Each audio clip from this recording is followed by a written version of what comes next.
I'm from Yellowknife, Northwest Territories. I'm 32 years old and part of the Dog Rib Ray band based out of Betchco, Northwest Territories. 1 hour northwest of Yellowknife.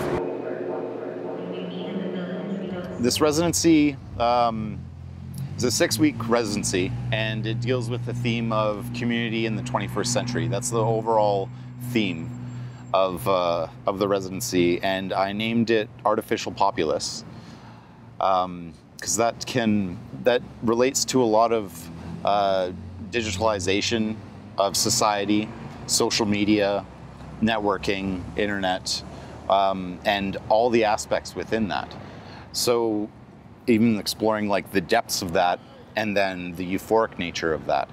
So with the first installation, it'll be the depths of it where this person is so immersed in social media and all of that, and they're isolated.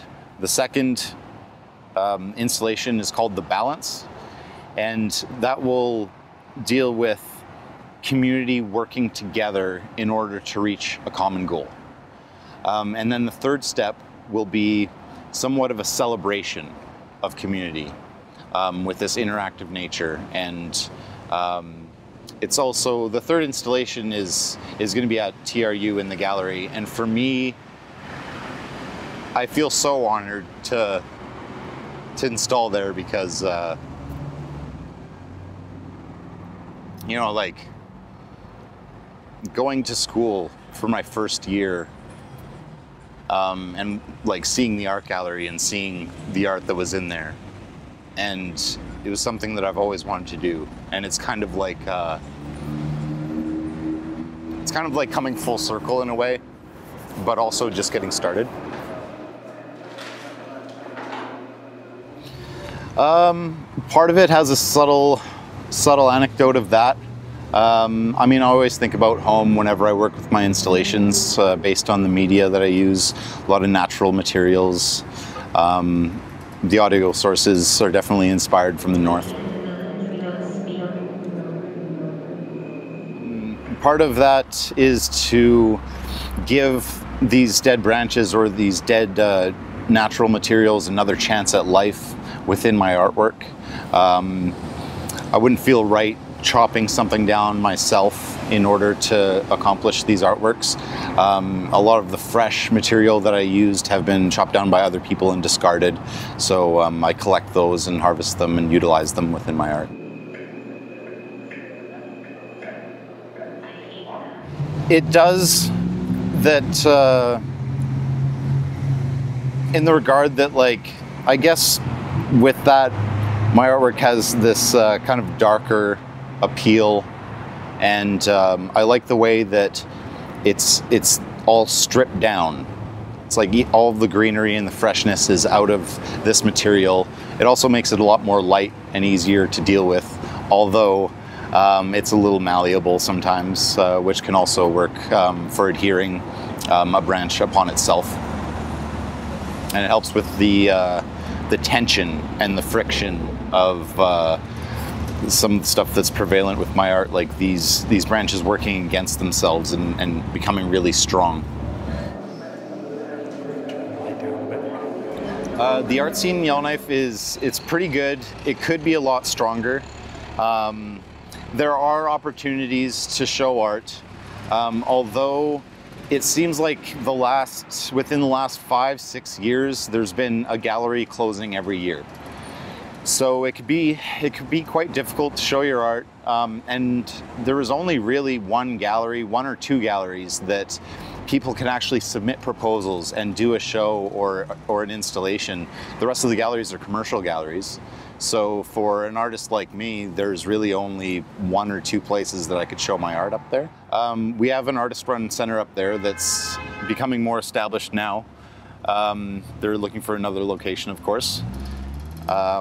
But that doesn't seem to discourage people in Yellowknife. Like, we're kind of old-fashioned in the regard that we could kind of make things happen no matter what. It seems like a lot of people up there, even if they don't do art or play music, they seem like artists, you know, so it's a really good community for that. The first segment and installation of this residency is called isolation, and that deals with people who can get so immersed in their own, or get so immersed from what's at their fingertips, like the internet and media, magazines, newspapers, all of this, and it's kind of like this manifestation. And I guess it can be kind of easy to get into that up north because we're so isolated up there already. It's quite a distance to travel to any other town. Our closest big city is Edmonton, and that's like an 18-hour drive. So yeah, this installation has to deal with people becoming really immersed in that and getting so caught up in conspiracy theories and politics and scandals and the materialistic nature of the world, you know, and trying to either cope with that or to either delve a lot further into that or to escape from that. Isolation is somewhat of a personal story. It's something that I find myself involved in quite a lot. I read a lot of digital material now. I don't read much physical material anymore. And so that had to do with it as well. You know, people ask me if I'd read this book yet, if I'd read that book yet. I'm like, I'm sorry, I haven't. It's like, man, you've had that book for a year. It's like, I read a lot online, you know, so yeah, and this information is it's so easy to get your hands on, and you know, like Democracy Now! And you know, CBC and all of these news stories that come up regarding, you know, missing and murdered Aboriginal women and the injustices of society and what's going on in the United States, the fucking police. And it's almost like now that's kind of the way that you empower yourself. That's the way you study, that's the way you get smarter in a way, is you just read as much online material as you can. But in some ways it could be very absorbing and enveloping. And like I said, it's kind of a personal story because there's some points where I go into the studio or my office at, you know, 2 in the afternoon, and at 4 a.m. I'm leaving, and it's like, wow, I didn't get much work done tonight, but I read a lot, you know, and so that's kind of what it has to do with. And, you know, growing up in the digital age, like seeing the birth of the internet for me was kind of a big thing, you know, remembering these 14.4 kilobyte per second modems and having to transfer files via FTP sites and programs. Before a lot of the mass downloading, before of the digital age that kind of hindered the music industry. So it was really interesting, but I also remember the time before internet and how it was. So for the second installation, I'm calling it The Balance. And because the balance is like this, the idea of it is community working together to reach a common goal. But another segment of this installation is to harvest and collect sounds from the public in cam loops so that their audio can be represented. And I'll have people submit video from Yellowknife, my hometown. And that's the balance to me. Like, I'm here and I'm there, and they're both coming together, and they're both working in harmony towards each other or with each other.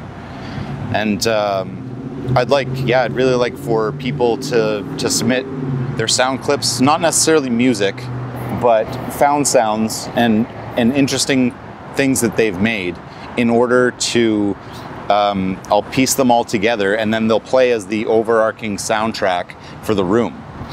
And we'll have infrared cameras taking in the information of people, like them just even being present in the gallery, and that will affect the overall soundtrack. so that the community can become involved in the artwork, even if they're not here to make it or to see the process of it or the construction. And I really like that idea because it's a lot more engaging with the community, and this is the community in the 21st century, and we're able to collaborate with artworks quite easily this way. And one huge step for this installation in particular is my friend and partner for this specific installation. His name is Davis Heslop, and he has such an interesting mindset with aesthetic and presentation, and also his energy as a person is amazing. I call him the lion because he laughs. When he laughs, he roars, you know. And he's really interested in technology, and one program that we're using a lot for this second installation is called Max MSP. And I barely even know what's going on in this program, but he's been working with it for a couple years now, so he knows a hell of a lot more of it than I do. So we're taking both of our talents and we're putting them together. And I'm actually quite excited about this because this will be the first time that he's shown his work in a gallery.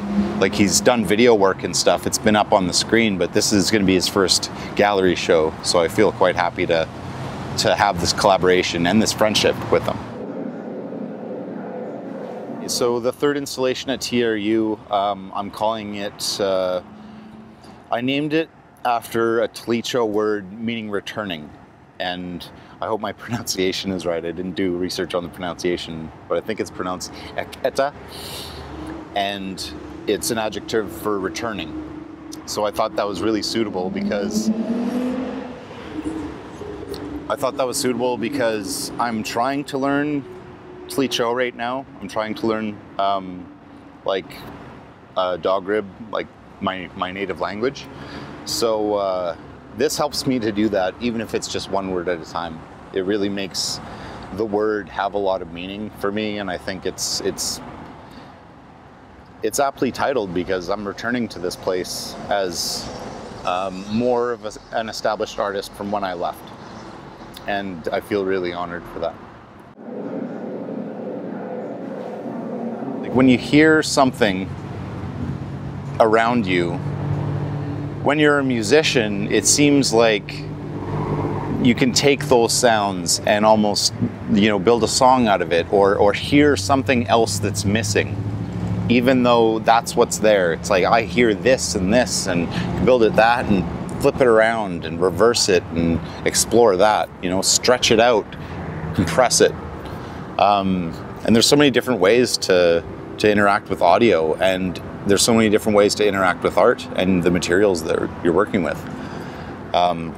So I just found that relationship between the two just worked really easy for me, and it's able for me to inflict another response or to trigger different emotions within my artwork, and it really helps to bridge that gap between visual and audio. It kind of brings it all together so that you're able to kind of trigger, well, my goal for my art is to trigger as many emotions and responses in people as possible. With the installations that I do, there's a lot of things that I've learned throughout life, throughout school, and through other people, and once I get an idea in my head, it's kind of hard to get out, and I'd like for that to come to fruition as much as possible as I see it in my head. So in order to get there, sometimes you have to kind of throw out these rules that, people say, or a lot of, I find that with my art, there can sometimes be a lot of doubt. Like with A Mode of Ascension, when I started drilling out that log, a lot of people told me I'd never do it, or I'd never do it in time, or it was never possible when I'd tell them, what was going to happen. I had a lot of laughs and shit like that. But that serves as a motivation for me, it seems. And I could really find a lot more initiative when people doubt me for that sort of thing. I mean, it'd be great if they told me I could do it and, you know, keep on going, but yeah, I've always found that ability to be able to bring the good out of something bad, I suppose. But everyone's different. Yep. And I'm different sometimes.